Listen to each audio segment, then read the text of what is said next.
کی قوم کو غرق کر دیا اور تم دیکھ ہی تو رہے تھے۔ اور جب ہم نے موسیٰ سے 40 رات کا وعدہ کیا تو تم نے ان کے پیچھے بچڑے کو معبود مقرر کر لیا اور تم ظلم کر رہے تھے۔ پھر اس کے بعد ہم نے تم کو معاف کر دیا تاکہ تم شکر کرو۔ اور جب ہم نے موسیٰ کو کتاب اور معجزے عنایت کیے تاکہ تم ہدایت حاصل کرو۔ اور جب موسیٰ نے اپنی قوم کے لوگوں سے کہا کہ بھائیو، تم نے بچڑے کو معبود ٹھہرانے میں بڑا ظلم کیا ہے، تو اپنے پیدا کرنے والے کے آگے توبہ کرو اور اپنے تئیں ہلاک کر ڈالو، تمہارے خالق کے نزدیک تمہارے حق میں یہی بہتر ہے۔ پھر اس نے تمہارا قصور معاف کر دیا، وہ بے شک معاف کرنے والا اور صاحب رحم ہے۔ اور جب تم نے موسیٰ سے کہا کہ موسیٰ، جب تک ہم خدا کو سامنے نہ دیکھ لیں گے تم پر ایمان نہیں لائیں گے، تو تم کو بجلی نے آ گھیرا اور تم دیکھ رہے تھے۔ پھر موت آ جانے کے بعد ہم نے تم کو از سر نو زندہ کر دیا تاکہ احسان مانو،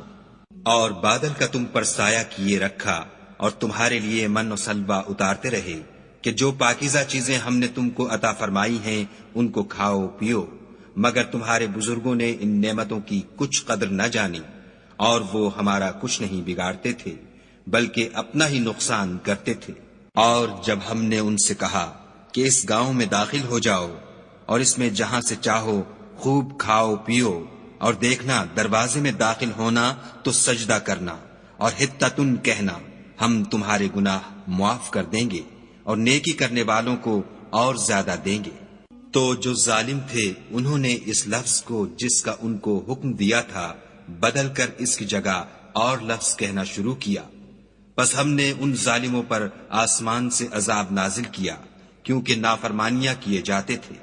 اور جب موسیٰ نے اپنی قوم کے لیے خدا سے پانی مانگا تو ہم نے کہا کہ اپنی لاٹھی پتھر پر مارو۔ انہوں نے لاٹھی ماری تو پھر اس میں سے 12 چشمے پھوٹ نکلے،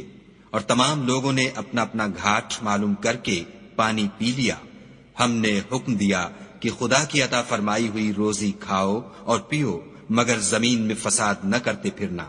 اور جب تم نے کہا کہ موسیٰ، ہم سے ایک ہی کھانے پر صبر نہیں ہو سکتا، تو اپنے پروردگار سے دعا کیجئے کہ ترکاری اور ککڑی اور گیہوں اور مسور اور پیاز وغیرہ جو نباتات زمین سے اگتی ہیں ہمارے لیے پیدا کر دے۔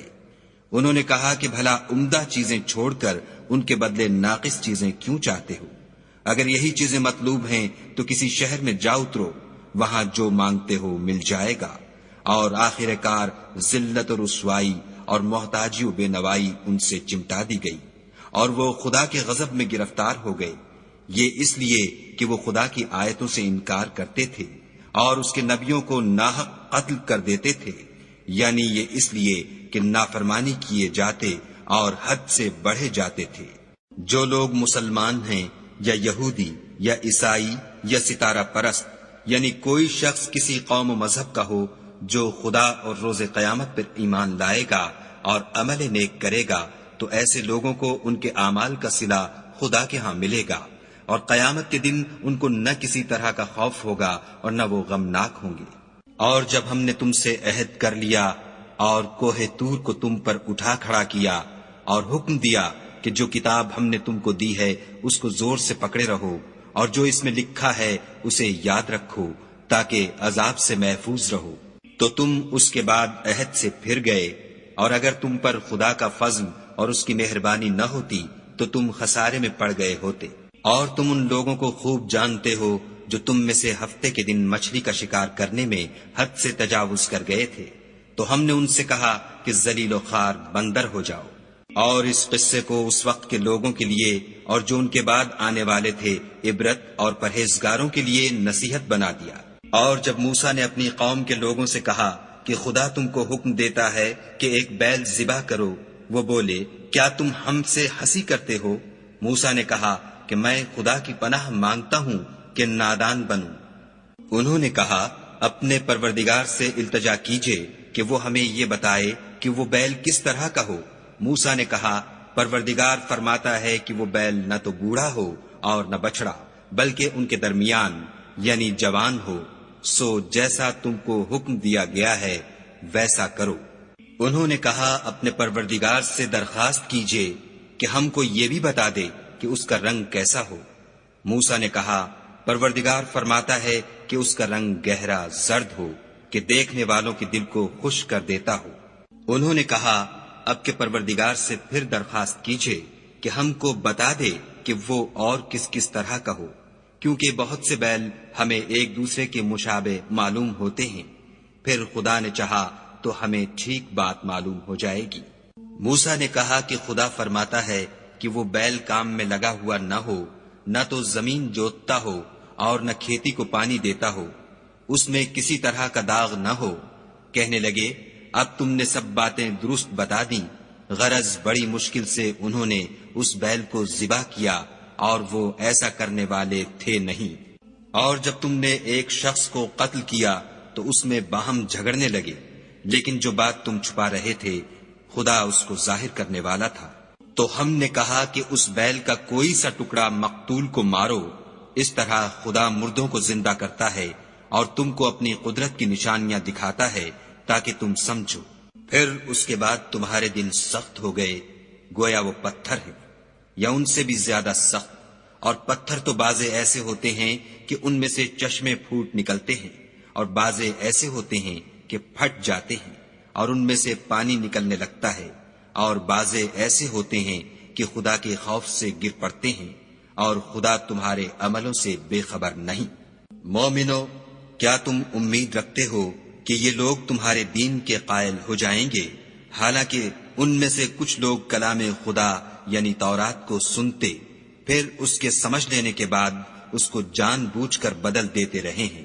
اور یہ لوگ جب مومنوں سے ملتے ہیں تو کہتے ہیں ہم ایمان لے آئے ہیں، اور جس وقت آپس میں ایک دوسرے سے ملتے ہیں تو کہتے ہیں جو بات خدا نے تم پر ظاہر فرمائی ہے وہ تم ان کو اس لیے بتائے دیتے ہو کہ قیامت کے دن اسی کے حوالے سے تمہارے پروردگار کے سامنے تم کو الزام دیں۔ کیا تم سمجھتے نہیں؟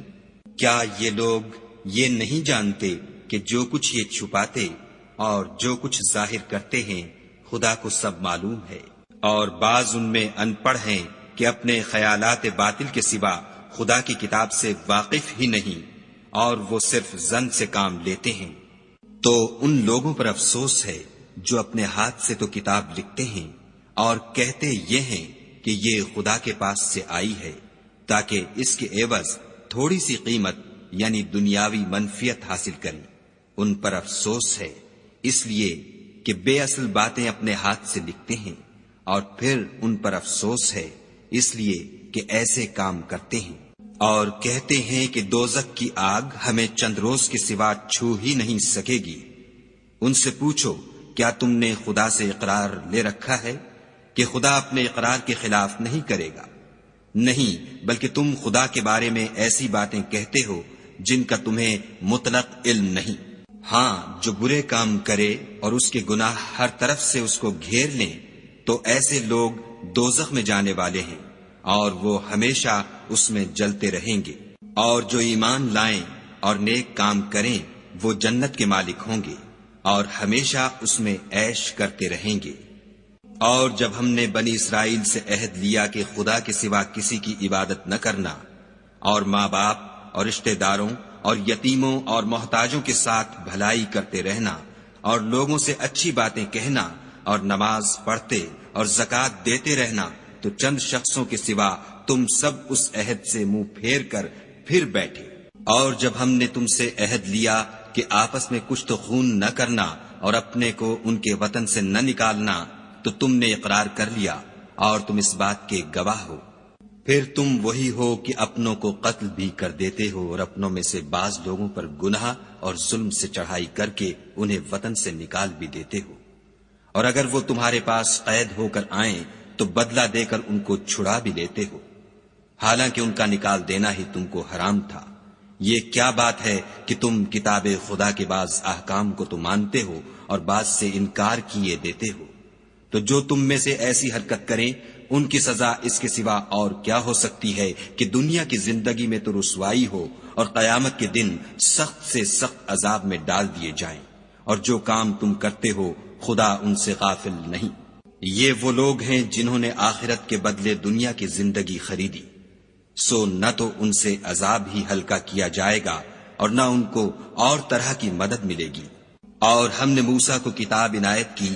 اور ان کے پیچھے یکے بعد دیگرے پیغمبر بھیجتے رہے،